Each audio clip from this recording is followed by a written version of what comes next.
Hello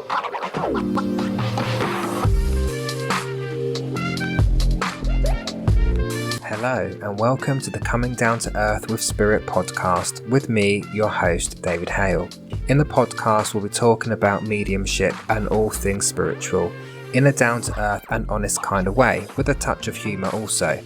So I hope you can join me on my podcast journey so you can learn from my own spiritual journey and experiences with spirit in the aim to help you on your own spiritual journey, or it may just be to answer any of those questions that you have about the spiritual world.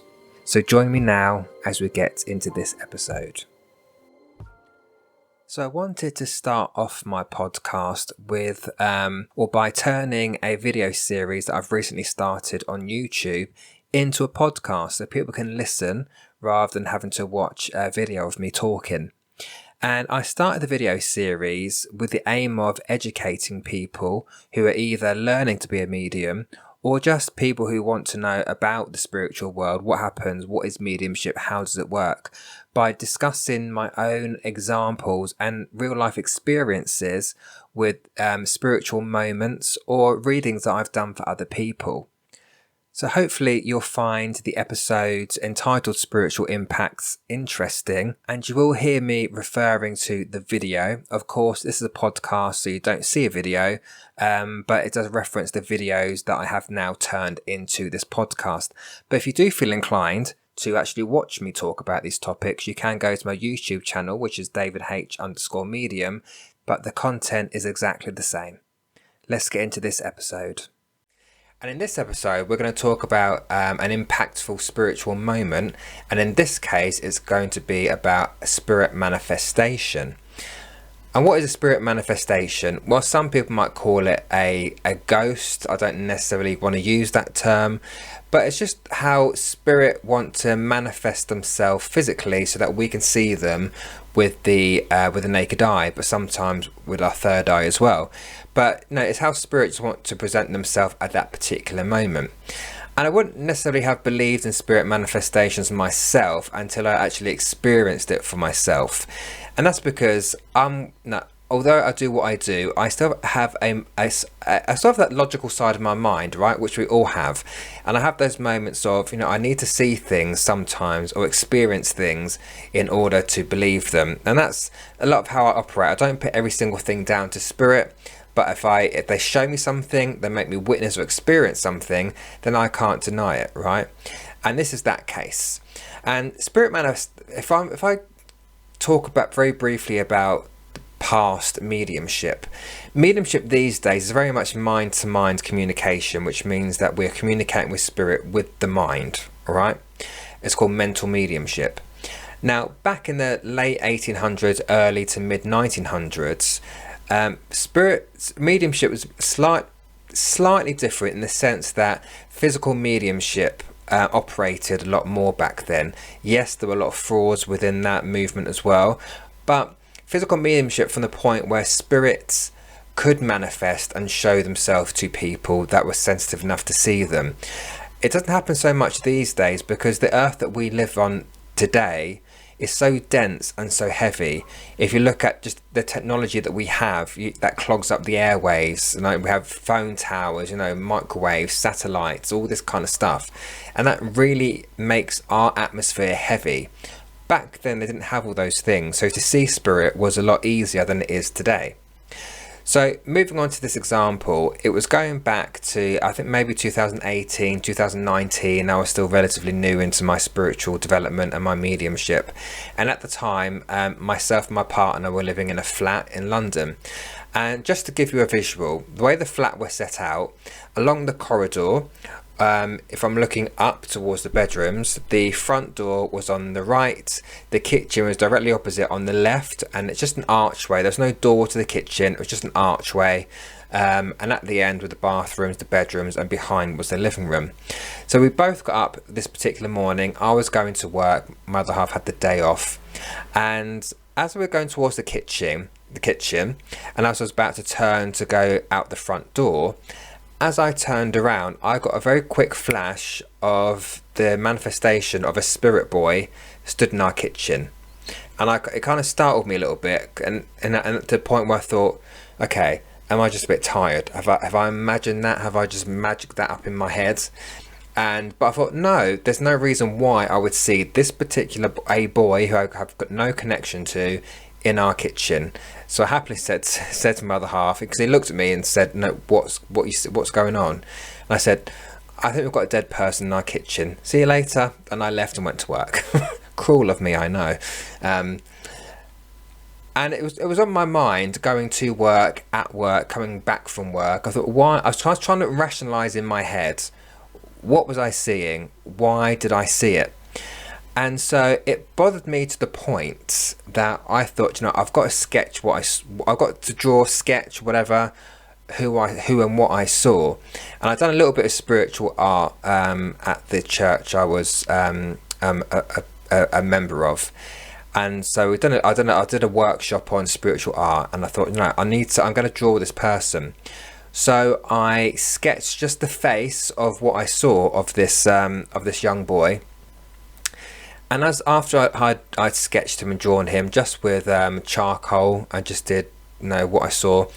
I channeled into him and I asked for information, because what I like is validation. If you're going to show me something, back it up with information. I don't just go, oh, I've seen that, it must be true. No, give me evidence, give me a backup of who you are, so I can try and figure out some way, who are you? So I did that. I got a load of information, and I thought, do you know what, I'm going to put this out to the public, because by that point I had a Facebook page.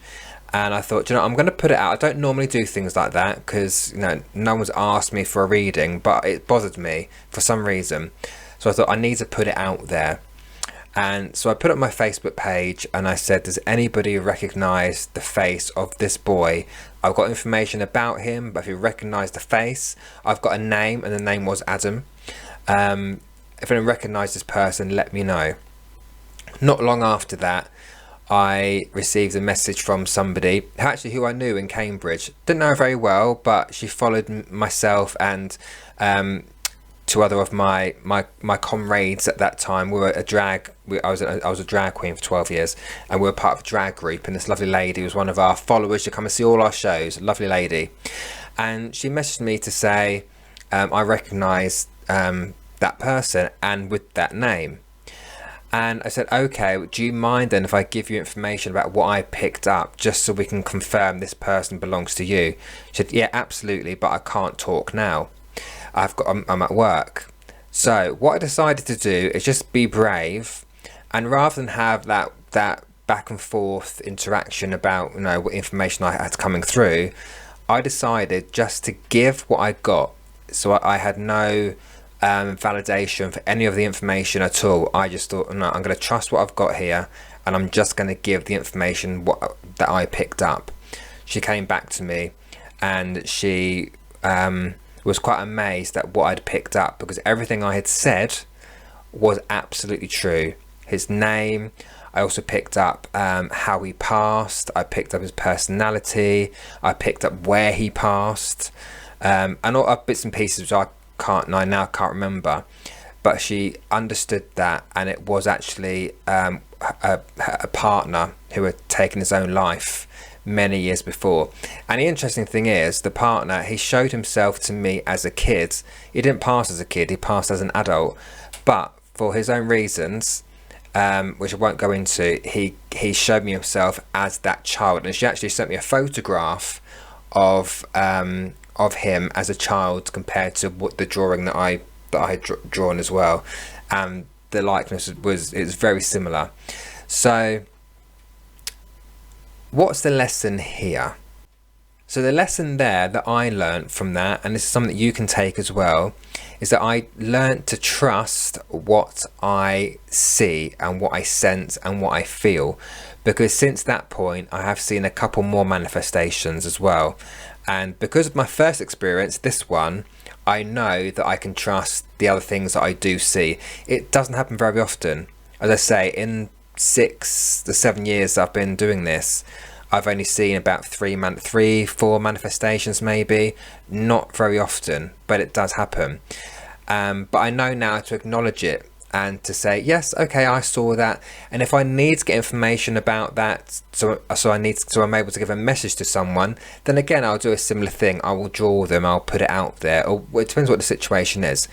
But I say the same thing to you, is trust what you see, trust what you experience, and trust what you feel. No one can tell you what you see, hear and feel, because you've got your own working eyeballs, your own ears and your own body. Unfortunately, there are people out there who have partners, friends and family which say, nah, it's a load of rubbish, love. Nah, you need a bit of sleep. Maybe you're stressed. Maybe you're seeing things. You can't tell me what I'm seeing with my eyeballs, because they're my eyeballs, not yours. So sometimes it's tough if you're in a family or a friendship circle who are quite skeptical of these things, but who cares? It's you that's experiencing these things, so it's you that feels it and sees it. So allow yourself to trust those things. And you might want to do what I do. I always look up for backup. I always look up for the evidence. I always look for, okay, can you validate what that is? What are you giving me? What am I trying to say? Because ultimately, if spirit want you to give a message to someone, you need the evidence to back up that it's them that's coming through. So that's what I do. I don't just take everything on face value. I do question it, but it's only to get the validation and the evidence that I need to have. But ultimately, yes, trust what you see. Don't let anyone tell you what you do or don't see. I'm lucky to have a partner and a family who trust that I know what I sense and feel, and I'm not judged for it. But I understand that not everyone has that support system around them when it comes to this kind of lifestyle or this work. So trust yourself. Don't be swayed by anybody else. Your thoughts, your sight, your hearing are yours, and that is it. At the end of the day, that's it. So I'm going to finish the video there. I hope it gave you something to think about. I hope it gives you some empowerment as well, actually, to stand strong in your belief and what you see, hear and feel. And again, ultimately, trust yourself as well. So until next time, thank you very much, and hopefully I'll see you in episode 3. So there you have it. That's that episode finished. Hopefully you enjoyed what you heard, and if so, there are plenty more episodes in the Spiritual Impact series to come. So do stick around if you're interested in learning more from my own personal experiences with spirit. Once again, you can find the videos on YouTube if you wish to watch me talk about it. Otherwise, please stick around with the podcast and you can download the episodes and listen until your heart's content. But until then, look after yourselves, and hopefully I'll speak to you all soon.